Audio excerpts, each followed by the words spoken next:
आज के इस वीडियो में हम सुनेंगे गुरुवार व्रत कथा।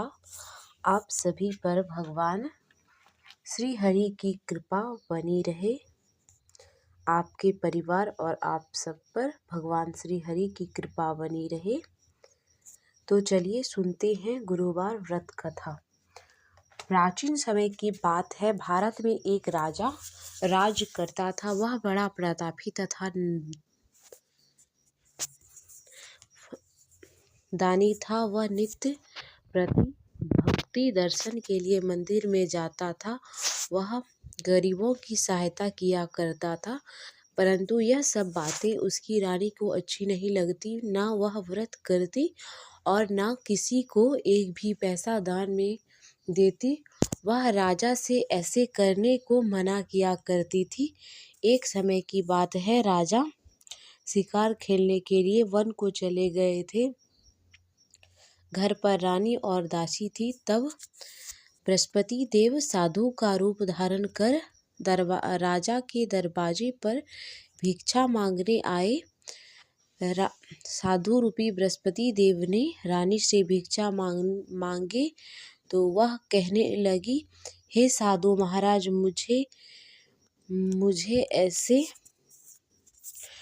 इस कार्य के लिए तो मेरे पति देव ही बहुत है। अब आप ऐसा कृपा करें कि सारा धन नष्ट हो जाए तथा मैं आराम से रह सकूं।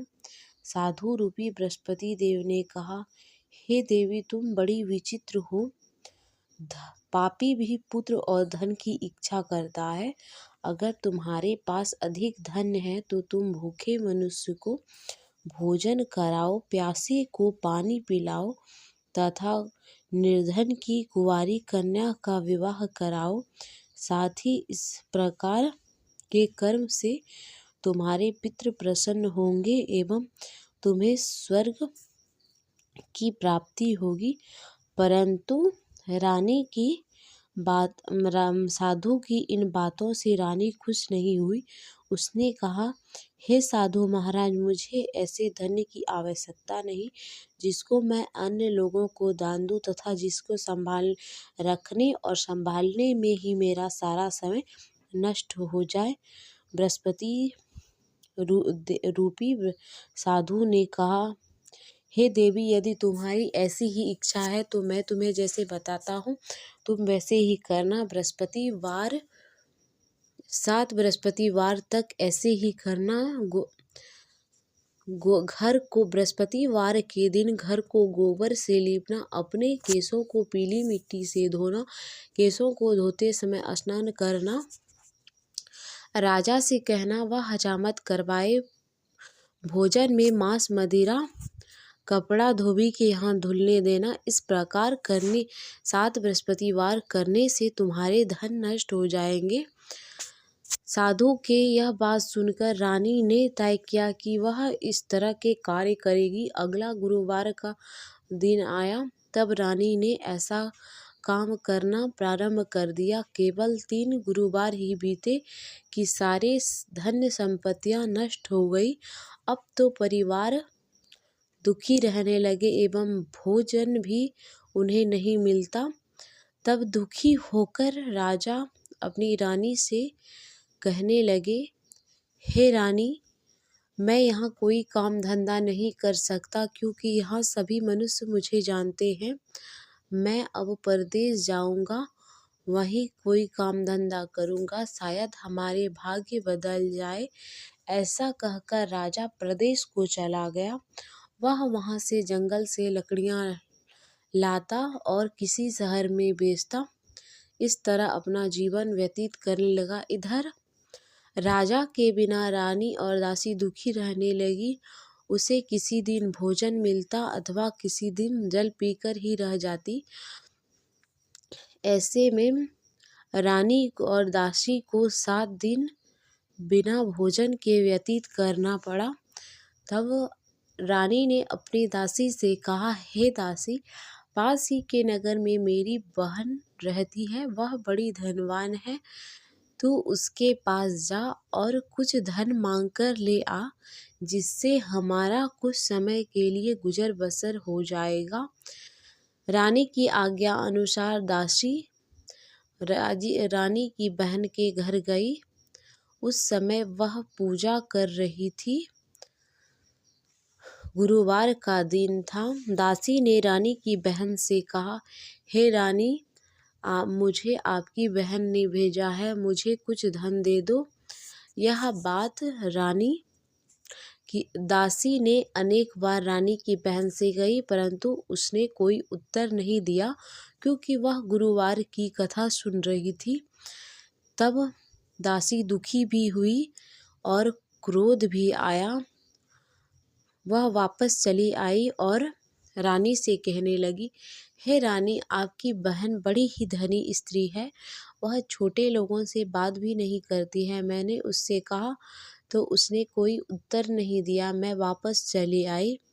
तब रानी ने कहा, हे दासी, इसमें उसका कोई दोष नहीं। जब बुरे दिन आते हैं तब कोई सहारा नहीं देता। अच्छे बुरे का पता तो विपत्ति में ही लगता है। जो ईश्वर की इच्छा होगा वही होगा।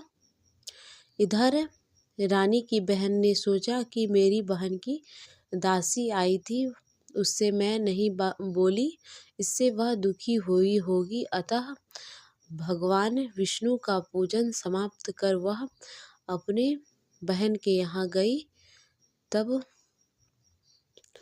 बहन से पूछा, बहन, तुम्हारी दासी हमारे घर गई थी, कहो क्या बात है? तब रानी ने कहा, हे बहन, तुमसे तो कोई बात छिपी नहीं है। हमारे घर में अनाज नहीं था, इसलिए मैंने दासी को तुम्हारे घर अनाज के लिए भेजा था। तब रानी की बहन ने कहा, हे बहन, देखो, बृहस्पति भगवान सबकी मनोकामना को पूर्ण करते हैं। देखो, शायद तुम्हारे घर में भी अनाज रखा हो। यह सुन दासी घर के अंदर गई। उसे एक घड़ा में बहुत सारा धन मिला।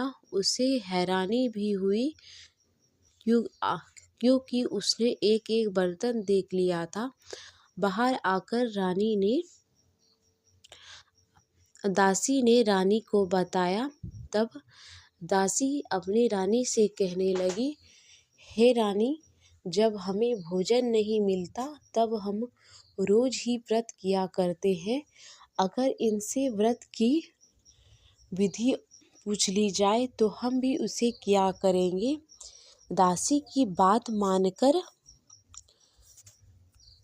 रानी ने अपनी बहन से गुरुवार व्रत की विधि के बारे में पूछा। तब रानी की बहन ने बताया कि गुरुवार के दिन सूर्य उदय से पूर्व उठकर स्नान आदि करना चाहिए, लेकिन उस दिन सिर नहीं धोना चाहिए। उस दिन केले के वृक्ष की जड़ों में पूजन करें तथा दीप जलाएं अथवा कथा सुने और एक ही समय भोजन करना चाहिए। भोजन पीली खाद्य पदार्थ का करें। इस तरह करने से गुरु भगवान प्रसन्न होते हैं, अन्न पुत्र धन देते हैं। यह कहकर रानी की बहन अपने घर लौट गई। तब दासी और रानी ने विचार किया कि वह भी अगले बार से गुरुवार का व्रत करेगी। अगला गुरुवार का दिन आया। रानी ने चने और गुड़ मंगवाकर दासी और रानी ने गुरुवार का व्रत किया एवं कथा सुना। उस दिन से उसके सारे दुख दूर हो गए। उस दासी और रानी ने इस लोक का सुख भोग करके स्वर्ग को प्राप्त हुए।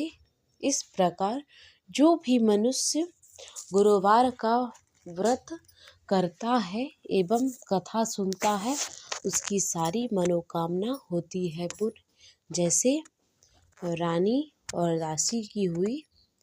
इस प्रकार जो भी मनुष्य गुरुवार का व्रत कहता है, सुनता है एवं सुनाता है या हुकार भरता है, भगवान उसके सदैव उनकी रक्षा करते हैं।